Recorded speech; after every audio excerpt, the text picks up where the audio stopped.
So ito po yung HP Victus. So unbox natin. Yun yung kanyang kasamang freebase na sling bag. So meron na din tong Microsoft Excel, PowerPoint, Word. So yan po kasama na po dito. So hindi na po kailangan bumili ng magpa-install. So ito yung kanyang specs, 144 Hz refresh rate, IPS i5 13420H. So pwede na to sa mga pang gaming laptop talaga to. Pwede na rin sa pang AutoCAD. RTX 3050 na 6GB na po yung kanyang memory. So 16GB DDR4, 512 SSD at saka Windows 11 Home. Yan. So ito yung pinakaloob. Meron siyang dalawang power adapter at saka siyempre yung kanang charger. So yung isang adapter is meron siyang fuse. Yung isa is ordinary, yung kalimitan ginagamit natin dito sa atin sa Pinas. So ito yung kanyang may fuse. Yan.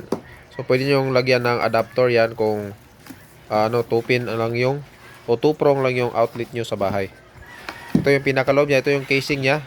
Yan, meron siyang parang egg tray dito. Yan. So safe pa rin yung laptop natin sa loob. So yan siya. Ito yung may GCash na cashback pala to, promo. So depende po yan kung kailan to mag-e-end at yung presyo niya. So yan yung pinaka first pag-open. Actually na-open na to, na-set up na to sa store. So yan siya. At dito lang sa bahay, in-open natin ulit. Yan yung kanyang Intel Core RTX na video card. Yan siya, Victus yung kanyang ito na try natin dito. Medyo mabagal pa yung kanyang pag restart.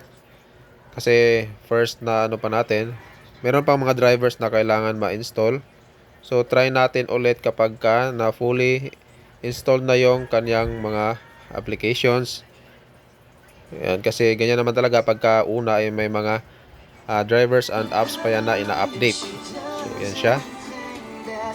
At okay naman yung kanyang sounds dito. Yan, meron siyang HP support at saka yung mga port niya. Ayan, nasa gilid. Check nyo lang po. May manual din to kasama at saka syempre yung warranty.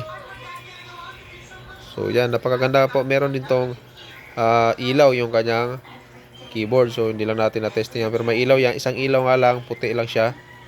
Hindi kagaya ng iba na merong RGB. Pero goods na goods sa kanyang presyo. At meron na din siyang kasamang Microsoft Excel, PowerPoint, saka Word. Yan. So premium looking at saka medyo mabigat siya, parang hindi siya parang hindi siya mumurahin na klase. So yan yung ating sinasabi na update. So nag-update pa po yan at check natin yan ulit kung mag-i-improve.